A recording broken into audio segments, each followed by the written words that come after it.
తల్లిదండ్రులు కావాలని మీ కలను సాకారం చేసుకోండి. ఓఎస్ఎస్ ఫర్టిలిటీ వారి తక్కువ ధర సంతానోత్పత్తి చికిత్సతో అపాయింట్మెంట్స్ కొరకు కాల్ చేయండి 7825893604.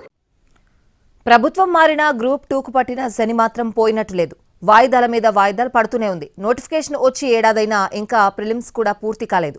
కొత్త ఏడాదిలోనైనా ఎగ్జామ్ ఉంటుందని భావించిన టీఎస్పీఎస్సీ మాత్రం మళ్లీ వాయిదా వేసింది. తెలంగాణలో గ్రూప్ 2 పరీక్ష మరోసారి వాయిదా పడింది. షెడ్యూల్ ప్రకారం జనవరి 6-7న పరీక్ష జరగాల్సి ఉంది. అయితే టీఎస్పీఎస్సీ చైర్మన్తో పాటు మరో 5 సభ్యులు రాజీనామా చేయడంతో పరీక్ష నిర్వహణ కష్టంగా మారింది. దీంతో గ్రూప్ 2 పరీక్షను వాయిదా వేసింది టీఎస్పీఎస్సీ. కొత్త తేదీలను త్వరలోనే ప్రకటిస్తామని చెప్పింది. గత డిసెంబర్ 29న గ్రూప్ 2 నోటిఫికేషన్ వచ్చింది.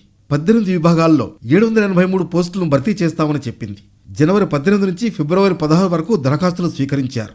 5,51,000 మంది దరఖాస్తు చేసుకున్నారు. ఆగస్టు 29, 30 తేదీల్లో పరీక్ష నిర్వహిస్తామని ప్రకటించింది టీఎస్పీఎస్సీ. అయితే వరుసగా పోటీ పరీక్షలు ఉండడంతో గ్రూప్ 2 వాయిదా వేయాలని అభ్యర్థులు డిమాండ్ చేశారు. దీంతో నవంబర్ 2, 3వ తేదీలకు పరీక్షను రీషెడ్యూల్ చేసింది. ఇంతలోనే అసెంబ్లీ ఎన్నికలు వచ్చాయి.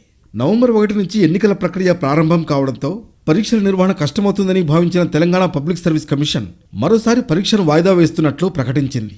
జనవరి 6-7 తేదీల్లో పరీక్షలు నిర్వహించాలని భావించింది. ఇప్పటికే 2 సార్లు పరీక్షలు రీషెడ్యూల్ కాగా తాజాగా 3వసారి కూడా వాయిదా పడింది. అయితే రాష్ట్రంలో కొత్త ప్రభుత్వం అధికారంలోకి వచ్చింది. టీఎస్పీఎస్సీ చైర్మన్తో పాటు 5 సభ్యులు రాజీనామా చేశారు. అయితే వాటిని గవర్నర్ ఆమోదించాల్సి ఉంది. కొత్త కమిషన్ ఏర్పాటయ్యాక పరీక్షలను నిర్వహించే అవకాశం ఉంది.